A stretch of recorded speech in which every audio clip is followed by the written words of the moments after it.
cameritos ahí. Están grabando, ¿no? Lo está intentando, ¿eh?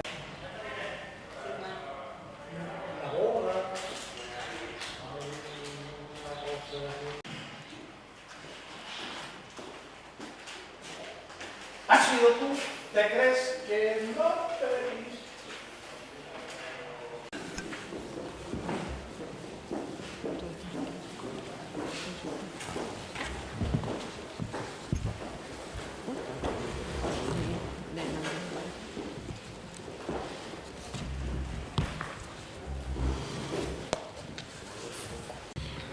Buenas tardes, me complace darle la bienvenida a este evento con el que celebramos la 24ª Jornada Técnico-Agrícola. Deseo dar la bienvenida en particular al delegado de Agricultura, Ganadería, Pesca y Desarrollo Sostenible, Álvaro Burgos, que aquí nos acompaña. Y, en primer lugar, tiene la palabra Eloísa, responsable de Agrobank.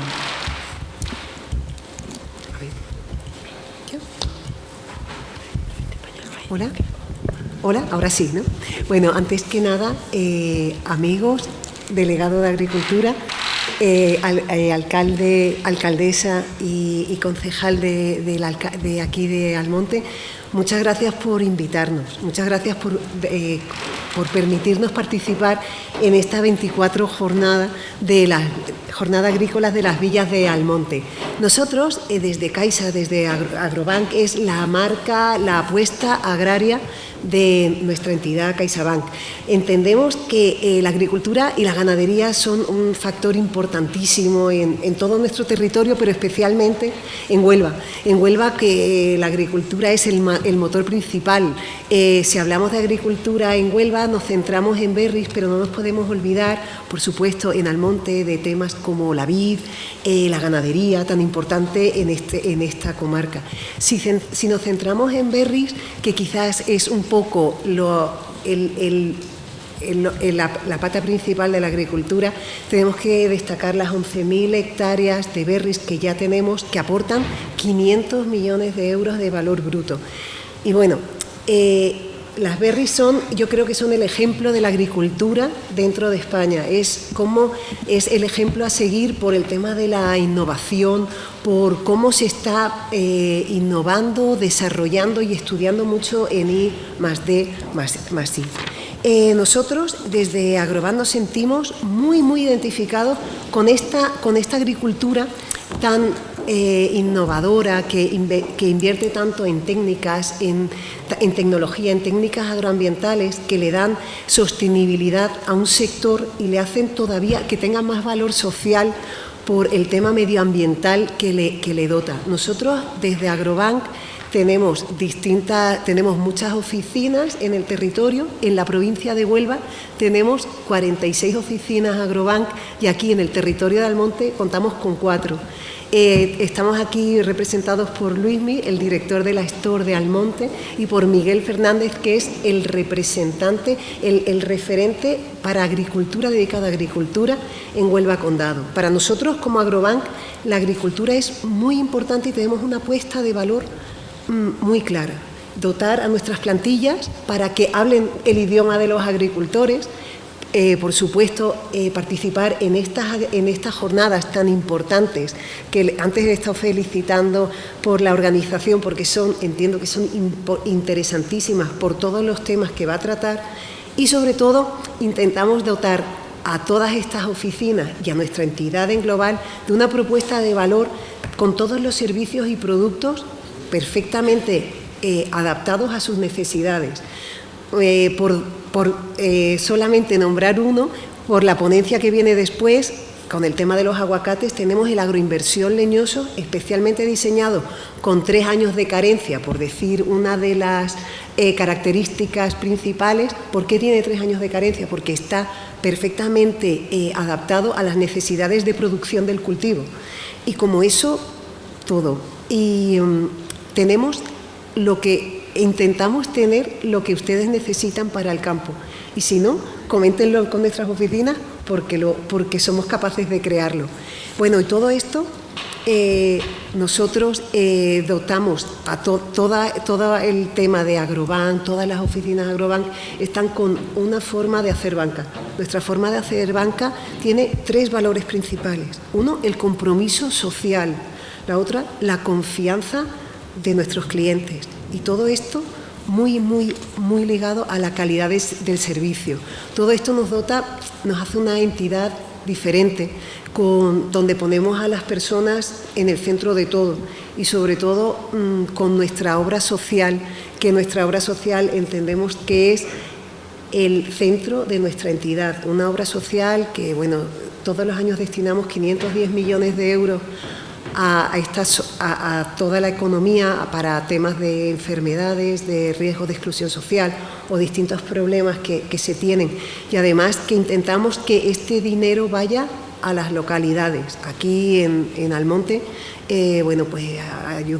pues colaboramos con la Asociación para el Alzheimer, para la Asociación con los Mayores, de Madre de Dios y un montón de distintas propuestas. Pues sin más, darle otra vez las gracias al Ayuntamiento por habernos invitado y espero que disfruten de estas jornadas que de verdad que son interesantísimas. Muchas gracias. Gracias, Eloisa. Y a continuación tiene la palabra el delegado de Agricultura, Ganadería y Pesca, Álvaro Gómez.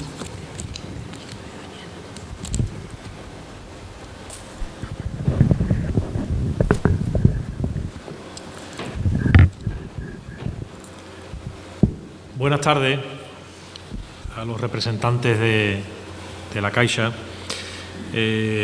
a Iciar, concejala de Agricultura del municipio de Almonte, por supuesto a Rocío, la alcaldesa de Almonte, agricultores y amigos que nos acompañáis en esta tarde.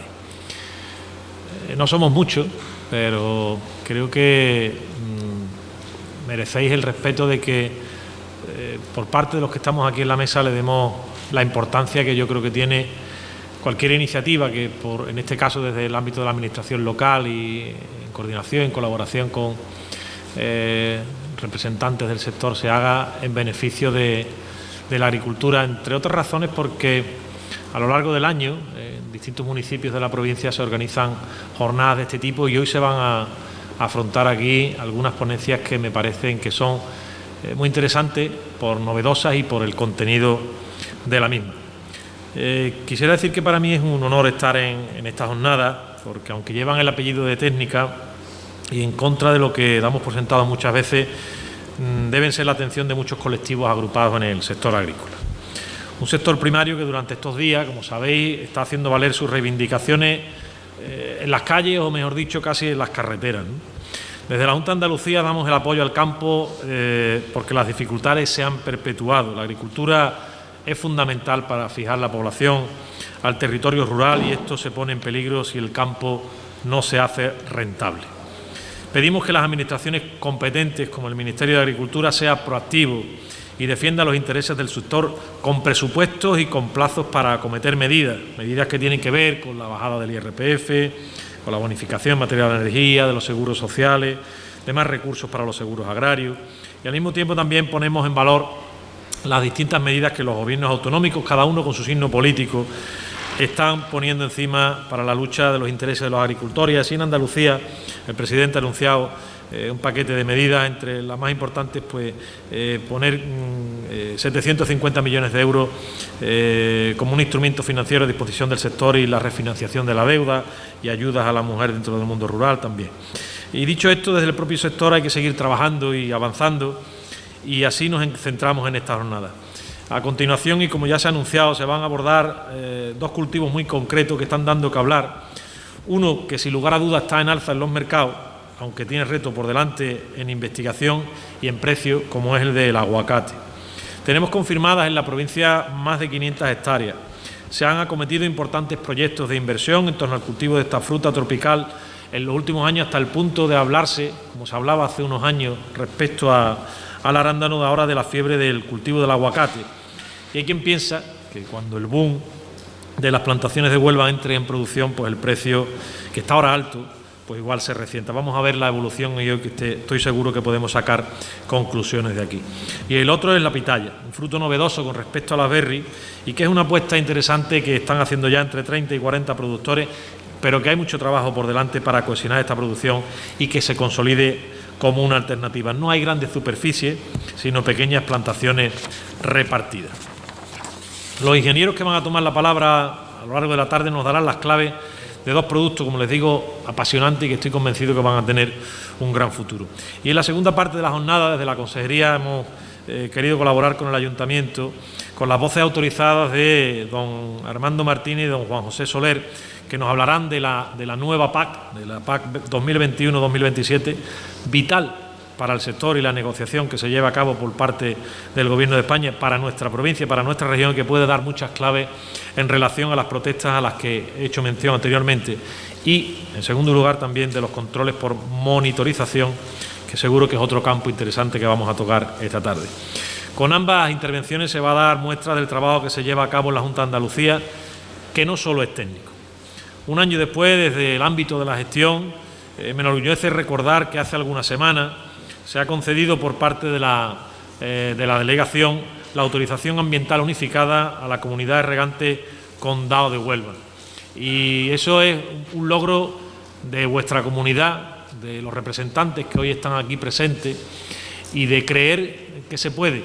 Recuerdo, ahora que está ahí el amigo Juan, cuando hace unos meses en el Congreso de los Frutos Rojos le entregaba una carta a la consejera y le decía: consejera, mi municipio, mi comarca, depende de que por parte de la Administración andaluza se lleve a cabo este trámite, la autorización ambiental, a efecto de que podamos contar con agua para esas aproximadamente 1.500 hectáreas de los términos de Lucena, de Almonte, de Rociana y de Bonares. Y también la Delegación de Agricultura, Ganadería, Pesca y Desarrollo Sostenible trabajó intensamente para cumplir con todos los trámites técnicos y administrativos, conjuntamente con Juan, que me llamaba un día sí y otro también. Hemos sido conscientes desde el primer momento de la importancia de trabajar con celeridad para otorgar esta autorización, ante la posibilidad, como he dicho antes, de que se declare la sobreexplotación del acuífero.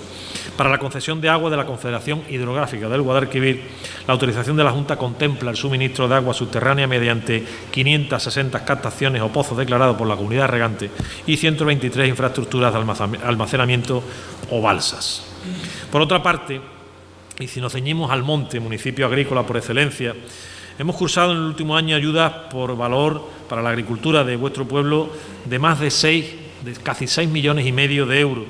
Hacía el otro día un pequeño análisis de la provincia y después de, creo recordar, de Cartaya y Moguer, Almonte era el tercer pueblo de la provincia que más ayuda había recibido en lo que fundamentalmente se refiere a organización de productores, ¿no? Aparte de otras ayudas relacionadas con medio ambiente, con agricultura ecológica, etcétera, a las que hay que sumar más de 400.000 euros del servicio de promoción rural referido a los arreglos de caminos, desarrollo rural e importantísimo a los jóvenes agricultores de Almonte.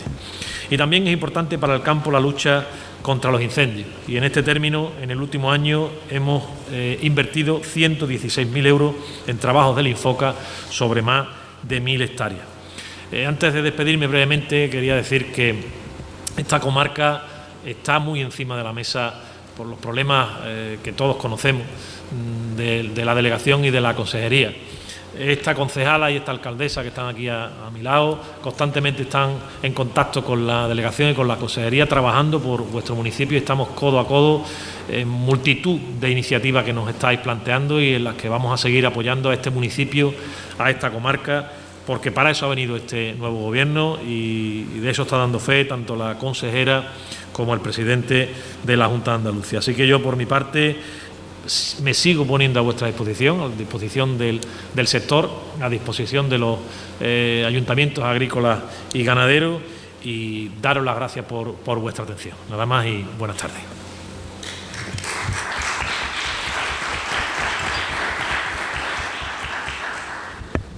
Muchas gracias. A continuación tiene la palabra la señora alcaldesa de Belmar.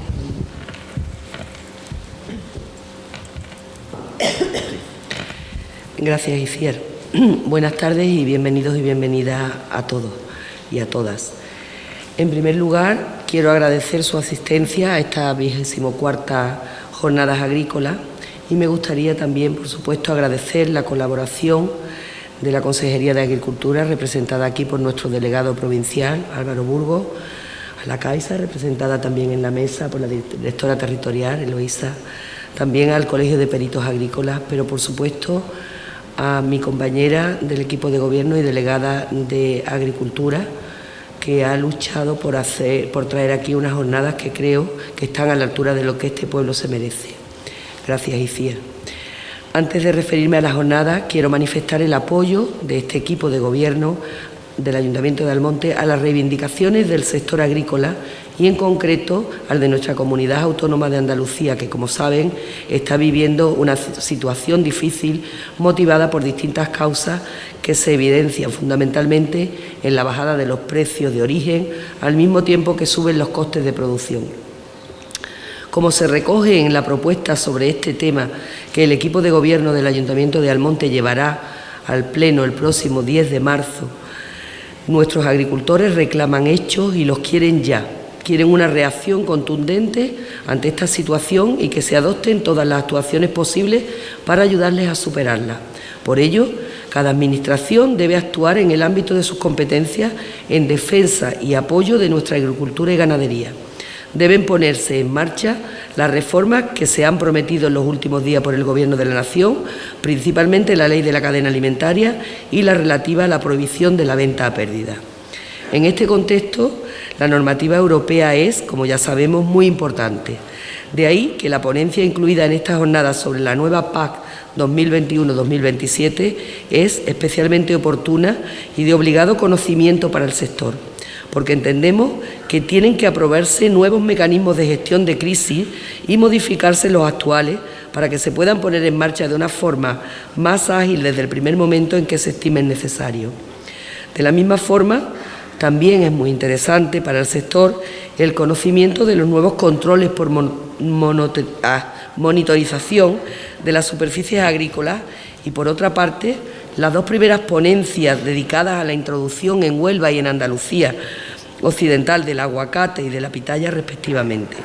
Dos productos tropicales, siguiendo la tendencia actual, que se están imponiendo en el mercado y que son un ejemplo más del esfuerzo del sector en la diversificación de los productos agrícolas. Esperamos que estas jornadas sean de su interés y, sobre todo, que puedan contribuir modestamente a un mejor conocimiento del sector agrícola de aquellas cuestiones que le afectan tan directamente. Por último, quedan inauguradas las 24ª Jornadas Agrícolas Villa de Almonte. Buenas tardes y gracias por su atención.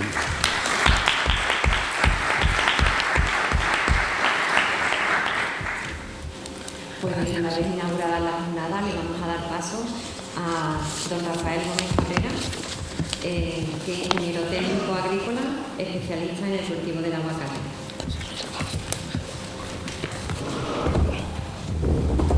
Traigo una charla bastante extensa, pero hablando con los compañeros y por premura de tiempo, voy a hacer más hincapié en los requisitos climáticos, que yo creo que es lo más importante a la hora de tomar una decisión si hacer una plantación de aguacate o no, y en los temas más técnicos los voy a pasar más rápido, puesto que todavía no estáis muy implicados en el cultivo, la mayoría creo, y pues ahora mismo va a ser un poco más chino, ¿no? Por dar una pincelada sobre el cultivo del aguacate y para que tengan una idea de cómo está el mercado ahora mismo, España tiene unas 12.000 hectáreas ahora mismo en producción de aguacate, es la estimación que hay, de las cuales unas 10.000 están en la costa de Granada y Málaga, y el resto es lo que se ha implantado en Huelva, que ha crecido mucho en los últimos años, Cádiz, algo en la costa de Levante. Ahora sí. ¿Ahora? ¿Mejor? Como decía, unas 12.000 hectáreas en toda la península, de las cuales 10.000 están en la costa de Granada y Málaga, y las otras 2.000 están en la costa levantina, Valencia, Alicante, algo en Murcia, lo que ha crecido mucho el último año en Huelva, y algo en la zona de Cádiz. La producción son unos 60 millones de kilos. Parece una cantidad muy grande, pero yo os pongo un dato de este año. Hay un acontecimiento deportivo, que es la Super Bowl, que se celebra en Estados Unidos. Este año, en la noche de la Super Bowl, en Estados Unidos, que es una población parecida a la de Europa, se consumieron 120 millones de kilos en una noche. Quiere decir que nosotros somos un actor, pero un actor muy pequeñito en el mercado, muy pequeñito. La producción española no abastece ni la mitad de lo que se come el norteamericano en una noche. Quiere decir que tenemos un potencial de crecimiento muy grande todavía. Otro dato. Somos el único país de la Unión Europea que produce aguacate de forma significativa, porque hay algunas plantaciones pequeñitas, pero no son importantes, en la isla de Sicilia. Pero el resto de Europa no produce aguacate. Quiere decir que tenemos un marchamo de calidad porque somos un producto europeo. El resto viene de fuera, fundamentalmente de Sudamérica. Por poner un país que es productor de aguacate cercano, Israel. Israel consume 5 kilos por habitante y año. Quiere decir que solamente la población de Israel consume 40 millones de kilos. España está ahora mismo en un consumo de 1 kilo y es un país productor. Si tenemos todavía un potencial de crecimiento bastante grande, hasta llegar a los 5 kilos, quiere decir que estaríamos rondando los 200 millones de kilos, mientras que la producción es de 60 millones de kilos. Fijaros, quiere decir que el potencial de crecimiento es grande, ¿vale? Es decir, no estamos ni mucho menos limitados ahora mismo por la producción. Los actores van a venir de fuera, y cuando digo de fuera voy a hablar fundamentalmente de Sudamérica, México, Chile, Colombia, que está creciendo mucho últimamente, Perú, y el vecino de abajo, que es Marruecos, que también ha incrementado mucho la superficie en los últimos años. Pero bueno, son países extracomunitarios, con lo cual no tenemos una ventaja, por calidad y por otros motivos. Por no extenderme más los datos, simplemente por animaros en el sentido de que es un cultivo que tiene a medio plazo, tiene un recorrido bastante interesante, ¿no? Los precios ahora mismo de esta campaña 2020, que no ha terminado todavía, ahora el precio medio de la fruta está rondando los 2,70 €, 2,80 €, contando los diferentes calibres. Los calibres buenos, que son los calibres 12, 14, frutas de 250 gramos, están rondando los 3,20 €, y los calibres pequeños de 150 gramos hacia abajo, pues están sobre 2 €, 1,80 €, es decir, que hay un margen ahí interesante. El aguacate es de la familia, por entrar ya un poco a describir la especie, de la familia de las lauráceas, igual que el laurel. El nombre es Persea y el origen es centroamericano, de la zona de Mesoamérica. La zona más al norte, no tengo puntero para señalar, la zona más al norte, hacia México, da lugar a una raza que es la raza mexicana, que es la que más hemos utilizado en España como portainjerto, porque es la zona más lejos del trópico y es la que más resiste o tolera el frío. Y por eso fue la variedad que en un principio pensamos que eran las más interesantes para nosotros, por el tema de frío. Las razas más tropicales son de raza antillana y son los aguacates estos grandes, muy mantecosos, que desde primera hora desechamos porque son más exigentes en temperatura. Nosotros casi todas las variedades que utilizamos y los portainjertos que utilizamos son o mexicanos o híbridos entre mexicano y guatemalteco, que es una zona guatemalteca, es la raza intermedia. Aquí os describo un poco la raza antillana, guatemalteca y mexicana. Cada una tiene sus características. Mientras que la mexicana es más tolerante a frío, la antillana tolera mejor la caliza o la salinidad. Eso es interesante saberlo para los nuevos portainjertos que están apareciendo, donde el agua es de mala calidad. El aguacate es un cultivo fácil. Técnicamente no tiene ninguna complicación. No tiene nada que ver con los berries. Es mucho más fácil. Pero es muy exigente, cuando digo muy exigente, es que lo es en clima, en agua y en suelo. Quiere clima muy bueno, ahora lo veremos, quiere suelos muy buenos, con un buen drenaje, y quiere agua de muy buena calidad. Quiere decir que tiene la ventaja de ser fácil de llevar, no necesita una mano de obra especializada, pero sí necesita tener unas condiciones muy buenas, es el inconveniente. Yo no voy a hablar solamente de lo bueno, también tengo que hablar de lo malo para que nadie dé un paso y después se esté acordando de mí toda la vida. La baja productividad que tiene el aguacate en España se debe fundamentalmente en que se han sembrado en zonas que son muy marginales. Zonas marginales porque ahora veréis los suelos que tenemos en Málaga y son suelos muy malos. Son suelos de pizarra, con poca materia orgánica, algunos con poco drenaje, y tenemos un factor limitante que es el agua. En Málaga tenemos muy poca agua y la cosa no va a mejorar. Lamentablemente la agricultura está condicionada por el agua, la disponibilidad de agua, y nosotros tenemos poca, y encima la poca que tenemos es de mala calidad, salvo la zona de Belén, Málaga, que tiene un pantano, que es el pantano de la Viñuela. El resto se suministra de pozos y los pozos están cada vez peor. No llueve, pues evidentemente el problema es cada vez más grave. Con lo cual las posibilidades de aumentar la superficie de aguacate en la costa de Málaga, pues yo no voy a decir nula, pero salvo que haya un milagro, no se esperan grandes plantaciones. Y en la costa de Granada están en condiciones parecidas. Tienen un pantano que sí tiene agua, que es Rule, pero no están terminadas las condiciones para regar diferentes zonas, como es la zona de Almuñécar o de la Herradura, que no dispone de agua tampoco. Es decir, el agua es un factor limitante. El aguacate, como ya os digo, para hacer rápido, ahí veis la franja donde se cultiva. Como veis, el límite de los subtrópicos está en el sur de la península ibérica, por el norte, y nosotros somos el país más al norte que produce aguacate. No hay nadie más al norte que nosotros. Y digo nosotros porque tenemos unas condiciones también un poco muy especiales. Concretamente en la zona de la Sarquía, que es donde se empezó a hacer aguacate, aparte de estar mirando al Mediterráneo, lo cual le protege un poco de los cambios bruscos de temperatura, ahora veremos una gráfica, tiene una sierra justo detrás, muy cerca de la playa, que es la sierra de Tejeda y Almijara, y eso le protege de los vientos del interior. Los vientos del interior a nosotros en Málaga le llamamos el terral. ¿Y qué fenómeno tiene el terral? El terral cuando sopla en invierno es frío y cuando sopla en verano es caliente y seco. Al estar tan cerca de la sierra de Tejeda y Almijara, el viento pasa por encima y nos protege un poco, es como una pared que nos está resguardando de esos vientos. En las zonas que están más abiertas, como ocurre con Málaga capital, cuando sopla el terral, las temperaturas pasan de 40 grados y la humedad relativa baja. En la Sarquía, Vélez Málaga, Algarrobo, Torrós, Nerja, esas condiciones son más benignas. Ahora veréis un poco las temperaturas. Estas son las condiciones ideales del aguacate, ¿vale? Os pongo una foto. Esta es una zona de Pereira, en Colombia. Esto está a 3.000 metros de altura, casi como Sierra Nevada, ¿eh? Pero ahí tienen una máxima diaria los 12 meses del año de 28 grados y una mínima diaria durante los 12 meses del año de 20 grados. Que si hay un abanico de 20 por debajo de 28 por arriba, todo el año. Y una pluviometría media que pasaba los 3.000 litros anuales. Quiere decir, y llueve 250 litros cada mes. No se concentra en una etapa, todos los meses llueven 250 litros. Cuando llega a esa finca, como veis está en medio de plataneras y de cafetales, lo primero que observa es, que pregunta, ¿dónde está el sistema de riego? Y dice, ¿qué? Y bueno, ¿con qué regáis? ¿Cómo regáis? ¿Por goteo, por aspersión? Y dice, no, nosotros no regamos. ¿Cómo que no regáis? Con 3.000 litros anuales, ¿para qué vamos a regar? Aquí el problema es drenar el agua de la finca. Así que esas son las condiciones del aguacate.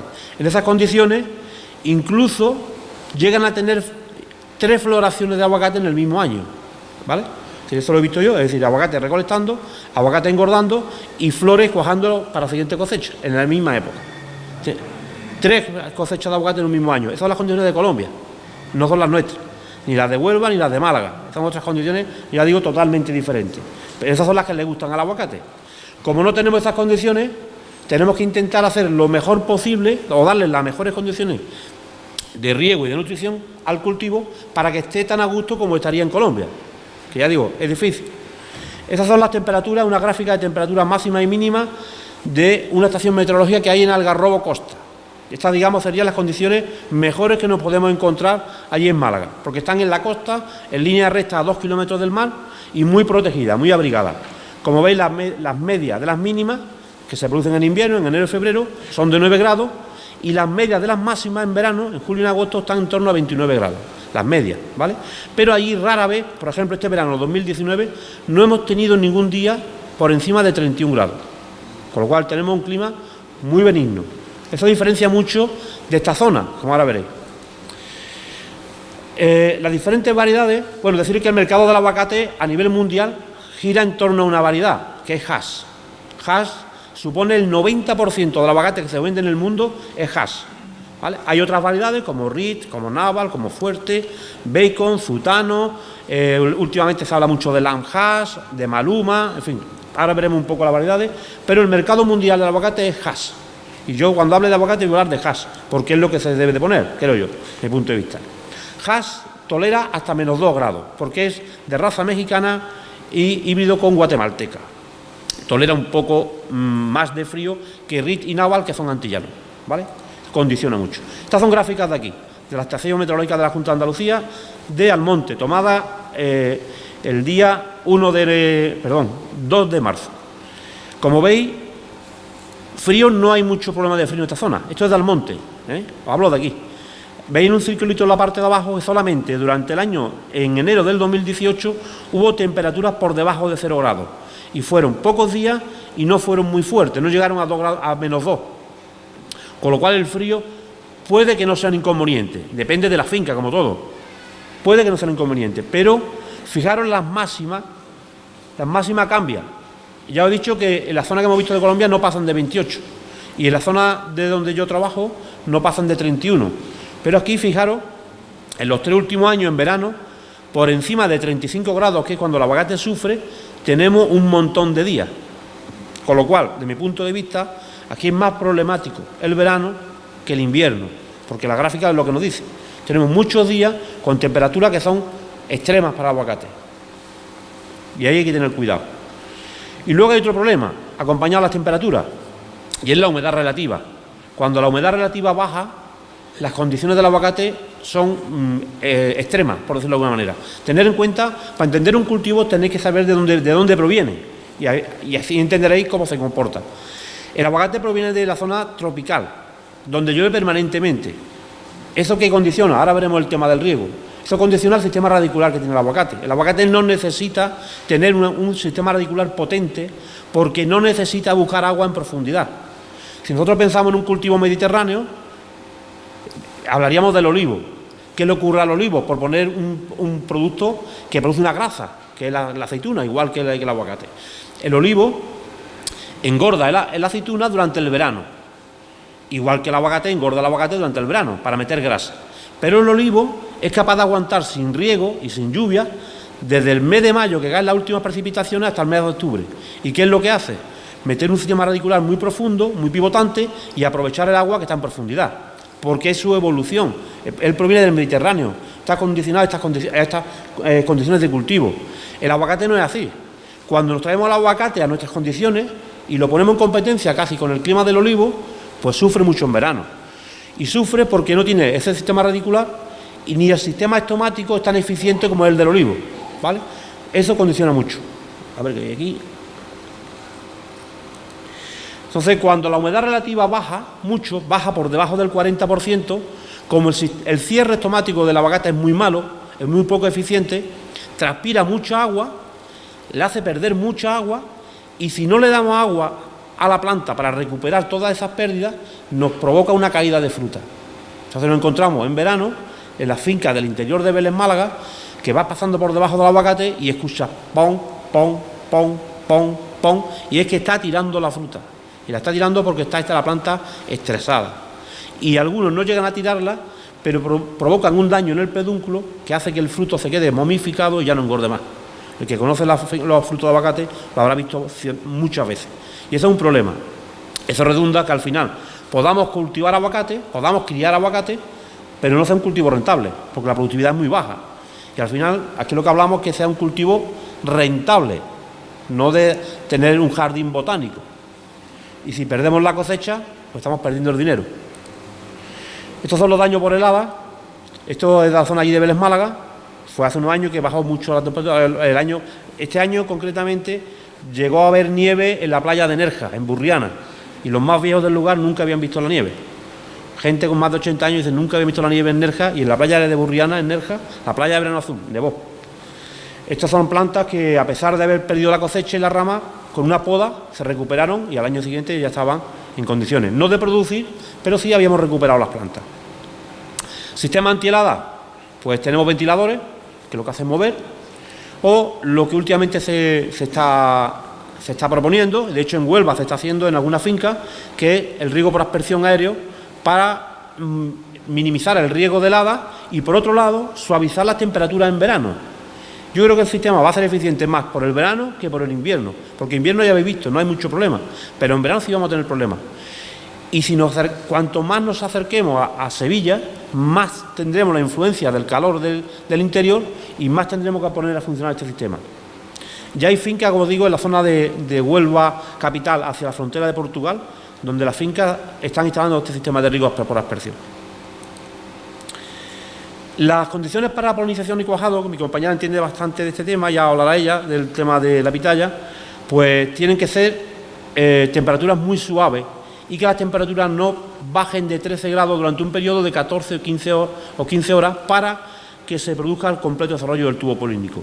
Si durante ese periodo de 14-15 horas hay una bajada de temperatura por debajo de 13 grados, se interrumpe y nos da lugar a frutos que le llamamos aborto, sin semilla, y comercialmente, pues evidentemente no nos interesa. Es recomendable poner colmena de abejas y tener entre un 3 y un 5% de polinizadores, porque no voy a entrar en muchos detalles técnicos, pero el aguacate Hass tiene la particularidad de que la flor, aunque tiene parte masculina y parte femenina, pero no es funcional a la vez, con lo cual tenemos que buscar variedades que sean complementarias para que los estambres de una variedad nos polinicen el pistilo de la otra. No entro en muchos detalles, pero acordarse de que tenéis que poner polinizadores cuando plantéis Hass. Temperaturas máximas óptimas, evidentemente, serían menores de 30 grados. A partir de 31, yo diría 35, 31 tenemos allí, ya sería un problema. Esto es lo que ocurre cuando tenemos temperaturas muy altas. La planta se empieza a desfoliar, se nos quedan los frutos muy expuestos y ahora veremos después frutos dañados por el sol y las ramas, estas ramas que están muy expuestas, empiezan a coger un tono negro. No sé si lo veis en la parte de abajo, veis que la rama pierde el color verde y ya tiene un color oscuro. Cuando esa rama se daña, se quema por el sol, esa rama ya no es productiva, hay que quitarla, ¿vale? Ese es el efecto de la calor. Fijaros cómo se quedan las plantas. Esos frutos terminan por caerse, casi seguro, casi todos. Con lo cual ese año hemos perdido la cosecha. Así es el aspecto de árboles que han pasado una ola de calor. Fijaros cómo se han quedado sin hojas y ya prácticamente no tienen fruto. Hago mucho hincapié en esto porque yo creo que aquí el factor limitante puede ser la temperatura alta más que la temperatura baja. Por eso habría que plantearse en alguna zona el sistema de riego por aspersión. Otro factor importante, el viento. El viento es un enemigo del aguacate, un enemigo total, y hay que plantearse en alguna zona qué tipo de cortaviento es más recomendable. Nosotros empleamos allí en alguna finca hace muchos años el tema de los cipreses, pero el ciprés es un enemigo del aguacate total, porque las primeras líneas cercanas a los cipreses estaban condenadas. Es decir, se apoderaban del agua y de los fertilizantes que echábamos al aguacate, se le apoderaban el ciprés y dejaban a las parcelas prácticamente sin producción ninguna. Con lo cual, tiene una parte positiva y evidentemente tiene el problema de que nos condena 2 o 3 líneas cercanas a los cipreses. En fincas como esta, que es lo más típico que podemos tener allí en la zona, la costa de Málaga y Granada, evidentemente cualquier sistema de cortaviento es inútil, porque fijaros, ahí tendríamos que poner uno por cada fila de plantas, ¿no?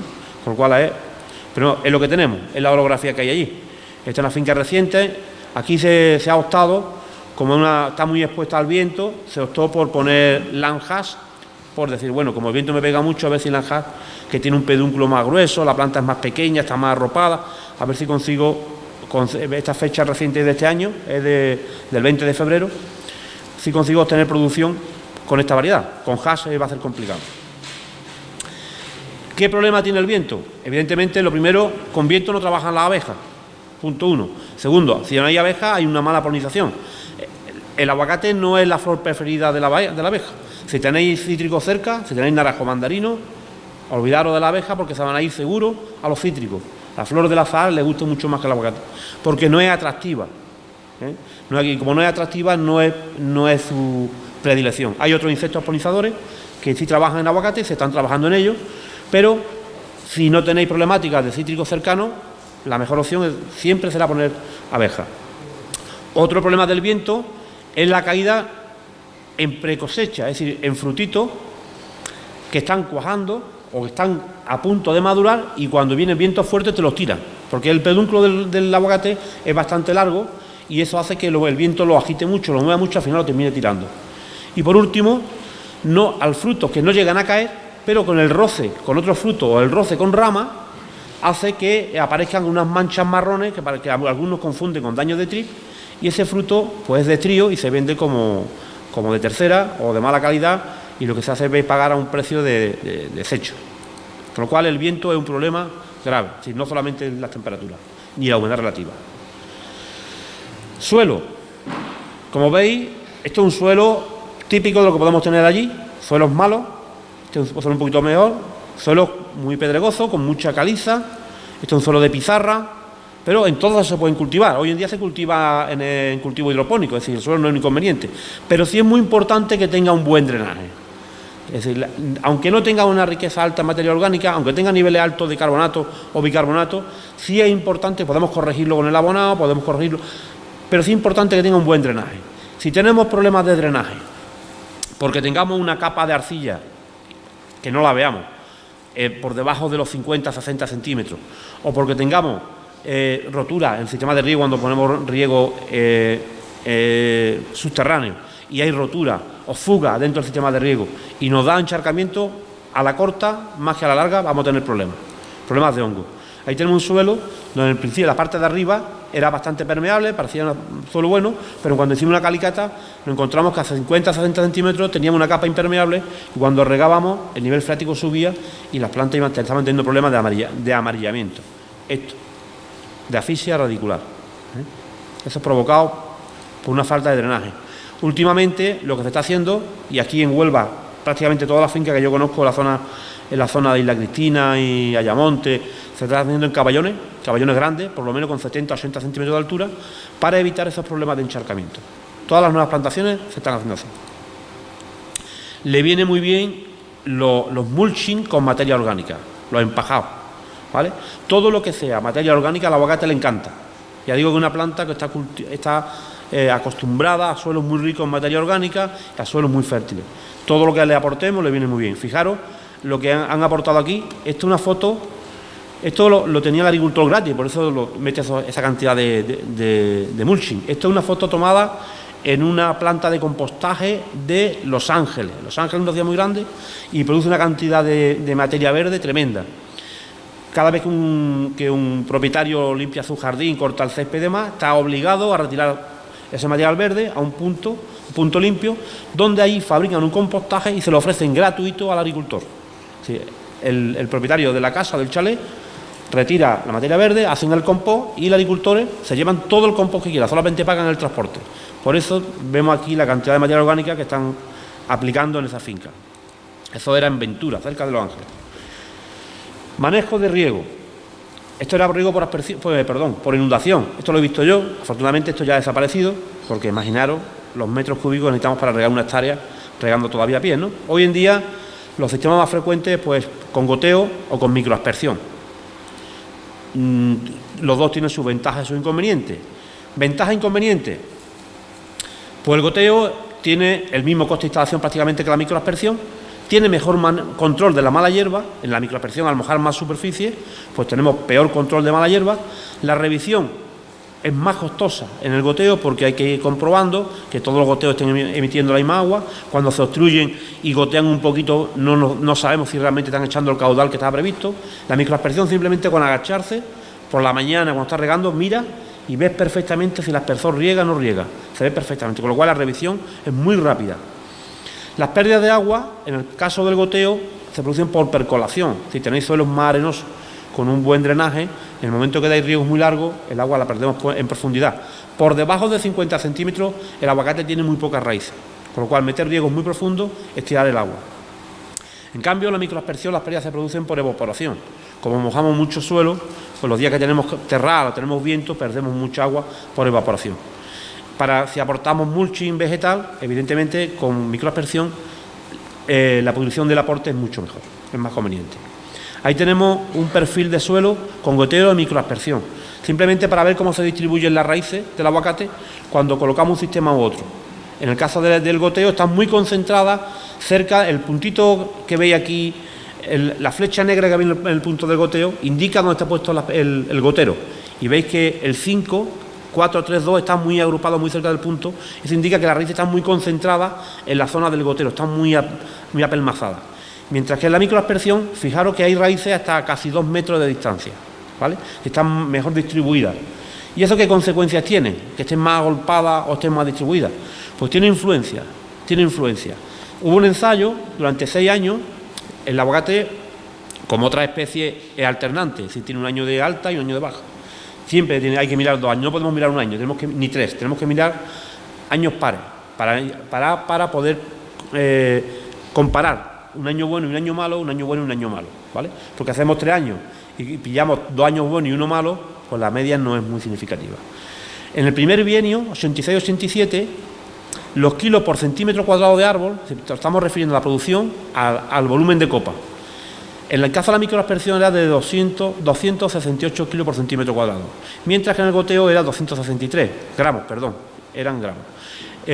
La diferencia no era significativa estadísticamente. Sin embargo, era un poquito mayor en la microaspersión, pero no había diferencia. Sin embargo, en los 4 años siguientes, 88, 89, 90, 91, la producción en la microaspersión era de 146 gramos y la de goteo 123. Y eso era 94% significativo estadísticamente. Quiere decir que hay una mayor producción en aguacate cuando se riega con microaspersión o cuando se moja mucho suelo. Es más productivo el aguacate que cuando se moja poco suelo. ¿Vale? Así que es importante poner muchos goteros o sistemas de microaspersión. Cuanto más suelo mojemos, mejor. Y es lógico. La microaspersión es lo más parecido a una lluvia y es lo que al aguacate le gusta. ¿Vale? Por eso la producción es mayor. ¿Cómo podemos controlar ese riego? El método más usual es con tensiómetros. Estos son tensiómetros típicos de la Universidad de California, que son los que utilizan con más frecuencia en Málaga. Siempre utilizamos una pareja. Uno de poca profundidad y otro de mayor profundidad. ¿Con qué idea? El de menor profundidad nos controla la frecuencia de los riegos, nos dice cuánto se nos seca la superficie del suelo, y el de mayor profundidad nos dice la duración del riego, para ver si la humedad, cuando hemos dado el riego, ha llegado a una profundidad determinada que nosotros tenemos que considerar. Entonces, con la pareja de tensiómetros podemos saber cuándo tenemos que regar y cuánto tiempo debe ser el riego mínimo. Por eso siempre aconsejamos poner 2 tensiómetros. Los tanques de clase A, en el caso del aguacate, y para parcelas tan variables como las que tenemos allí, en altura, en orientaciones, y además parcelas pequeñas, no lo consideramos adecuado. Sistemas más modernos, pero evidentemente más caros, es el uso de fitomonitoreo. Simplemente son sondas, sensores, que se pueden colocar en el árbol, los dendrómetros, que lo conoceréis, o los sensores de frutos. Como veis aquí este frutito, que parece que está escuchando música, pero estos sensores lo que nos hacen es medir cómo va creciendo el fruto y nos mide y nos registra en una gráfica el incremento del fruto. Hay una gráfica típica con un dendrómetro. El dendrómetro es el que va pinchado al tronco y, como veis, hace como dientes de sierra. ¿Por qué? Porque el tronco, nosotros no somos capaces de apreciarlo, pero el tronco de un árbol tiene contracciones entre la noche y el día. Durante el día está más la planta más estresada, se contrae, y durante la noche recupera y se extiende. Por eso el pico alto es la noche y el pico bajo es el día.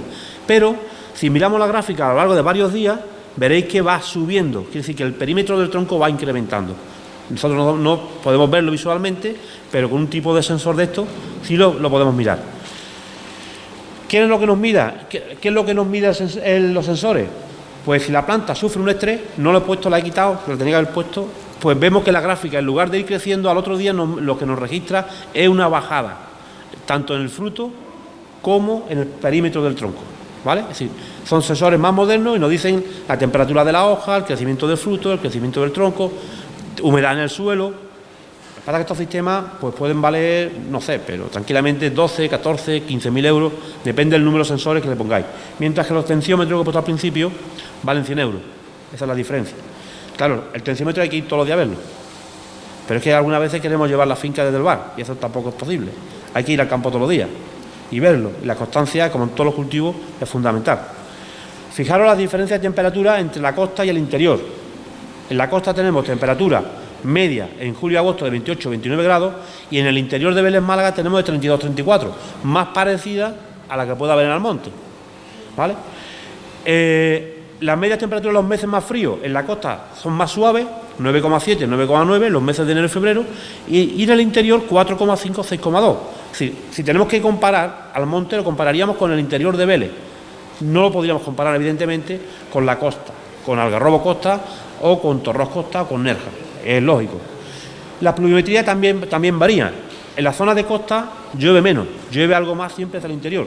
También se parecería más en ese aspecto. ¿Eso qué nos da? Que las evaporaciones son muy superiores en el interior respecto a la costa. ¿Y esto qué nos dice? Pues esto nos dice que la dotación de riego tiene que ser mayores. Necesitamos más agua, ¿vale? Sí, en la zona donde las temperaturas son más altas en verano y donde hay más radiación y más evaporación, evidentemente tendremos que regar más. Ahí he puesto un resumen para que veáis el consumo de agua. Se habla, estos son datos medios, que el consumo en una finca de aguacate de la costa en plena producción puede estar en torno a 6 millones y medio de litros por hectárea y año, que es un consumo alto, ¿eh?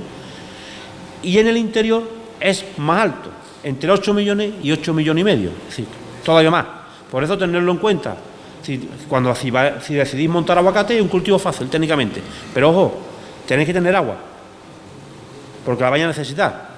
En Israel están superando los 10 millones de litros. ¿Por qué?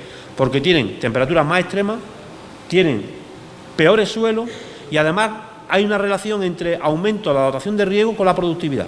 También ellos han mejorado la productividad. Nosotros tenemos producciones muy bajas y posiblemente tenemos producciones muy bajas porque nos estemos quedando cortos con la dotación de riego. Tendríamos que mejorar el riego. Los israelitas son muy eficientes a la hora de regar, no solamente en el aguacate, en cualquier cultivo, porque ellos, entre otras cosas, no tienen agua. Entonces, la poca agua que tienen, la tienen que utilizar muy bien. Pero si utilizan 10 millones de litros, es porque le sacan rendimiento. Eso tenerlo en cuenta. Manejo del suelo. Ya os he dicho antes cómo vamos de tiempo.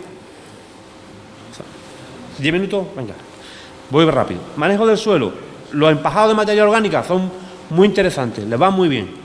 Todos los mulching, les va muy bien. El de cáscara de almendra, fenomenal, mejor que ninguno. ¿Por qué? Porque la cáscara de almendra tiene mucha lignina y las enzimas que destruyen la lignina de la cáscara de almendra y de todos los materiales muy duros son enzimas que después atacan al hongo. Y cuando tenemos problemas de hongo, de fitóstora, que es el hongo más importante que ahora lo vamos a ver, pues el tener lignina en nuestro suelo nos hace tener una alta población de lignasa que ataca la pared celular de la fitóstora. Con lo cual, cáscara de almendra muy beneficiosa para el aguacate. Otra alternativa más rápida a utilizar, los mulching cubrirlo con las mallas de polifibril. Se están utilizando también en muchas fincas. El polifibril nos impide que nazca hierba los primeros años, nos mantiene temperaturas más calientes durante el invierno y, sobre todo, el manejo de la hierba, que es lo más importante. Nutrición, muy rápido. El aguacate no necesita unos grandes aportes de nutrientes. Estas son unas tablas que se establecieron para la Costa del Sol, que son perfectamente válidas para aquí. Si comparáis los niveles de nitrógeno, de fósforo, de potasio de un aguacate con un cítrico, no voy a decir la mitad, pero un 25-30% menos, tranquilamente. Esos son los niveles que se consideran óptimos. De nitrógeno se habla entre un 2 y un 2,2%. Hablamos en torno a 100-150 unidades de fertilizantes de nitrógeno por hectárea y año, frente a un cítrico que normalmente estarán en torno a 200, 225, 250, depende del suelo. Fijaros, hay una reducción importante. No necesita una cantidad grande de nitrógeno. En el caso del agua de riego, tenemos contaminación por nitrato, pues evidentemente un agua con un contenido de 40-50 ppm pues nos puede estar dando ya más de la mitad del nitrógeno. Los aportes de materia orgánica también son fuente importante si hacemos un mulching de nitrógeno. Deficiencia de nitrógeno, pues todas las conocemos, el amarilleo.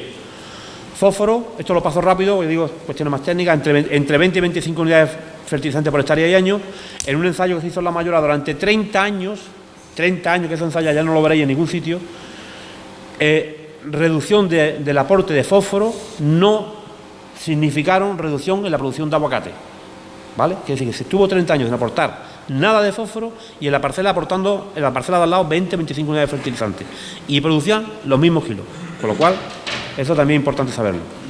Potasio, en torno el doble que el nitrógeno, entre 150 y 300, ahí sí tenemos consumos más altos y fundamentalmente en la época desde el cuajado hasta la maduración. Importante en el aguacate, a diferencia con otros frutos. Si tenéis un cítrico, tenéis naranja, por comparar un cultivo parecido, la naranja llega un momento que ya no crece más. Y o la recolectáis o se cae, ha llegado a su punto de madurez. El aguacate, si lo recolectáis en enero, tiene un tamaño, pero si no decidís recolectarlo por cuestiones de precio, por cuestiones de disponibilidad de mano de obra, y lo dejáis para febrero, habrá engordado. Está más gordo. Sigue engordando el fruto. Y si no recolectáis en febrero, recolectáis en marzo, sigue. Y si lo dejáis en abril, sigue. Y si lo dejáis para mayo, sigue. Es decir, que el crecimiento es continuo. Con lo cual, la fertilización en el caso del aguacate debería ser continua. Porque el fruto no para, sigue creciendo, va cogiendo tamaño. El tema de calcio es muy importante cada vez más porque, sobre todo en los daños en post cosecha, cuando cortáis algún aguacate y veis la típica hebras negras, en el fruto, es decir, usted tiene aquí unas hebritas negras en el frutito, eso está debido sobre todo a una deficiencia de calcio en la planta, ¿vale? Puede estar motivado también, si compráis fruta que vienen en cámara de Perú o de Chile, puede haber estado sometido a temperaturas muy bajas, que han dañado el fruto y tal. Pero si son frutos de origen nacional, esos hebras negras es motivado por deficiencia de calcio. Aparte de que la deficiencia de calcio nos provocan otra fisiopatía. Voy rápido, pero a ver si me da tiempo de verlo todo. Hierro, pues sí necesita cantidades grandes de hierro, sobre todo en los suelos que tenemos allí en Málaga con pizarra, y en algunas fincas damos más de 10 y 12 kilos por hectárea y año. Esas son las deficiencias de hierro, amarilleo, zinc, otro elemento muy importante en la zona nuestra, porque tenemos suelo con pH alcalino. Aquí en Huelva, por lo menos en la zona que yo conozco, son los suelos ácidos y ahí no hay tantos problemas de falta de zinc, pero el zinc es muy importante. ¿Cómo notamos la deficiencia de zinc en el fruto? Pues nos da frutos redondeados. Cuando veis aguacatitos redondos en lugar de aperados, eso está provocado por una deficiencia de zinc. Estas son las plantas típicas con carencia de zinc. Frutos redondos y más lisos, sin protuberancia. Otro elemento importante, el boro, influye en el cuajado, influye en aquí veis una foto, esto está relacionando los frutos de plantas que tienen un nivel óptimo de boro, tienen el pedúnculo más vertical, mientras que el fruto de la izquierda o de mi izquierda, que tiene el pedúnculo más inclinado, son frutos que provienen de plantas con deficiencias de boro. Es una forma de verlo. Y otra forma que aparece, y otro que aparece es un cribado en la hoja que recuerda a cuando ha habido granizo. No es por granizo, es por deficiencia de boro. Plagas, muy rápido, cochinilla, que la conocéis. Esto es para evitar que suban las hormigas, la tizne, trips, daños de trips en el fruto. Ya digo, no son daños muy importantes, El aguacate, afortunadamente, todavía la mayoría de las plagas que existen en Colombia, en Perú y Chile, no las tenemos aquí, por lo cual tenemos esa suerte todavía.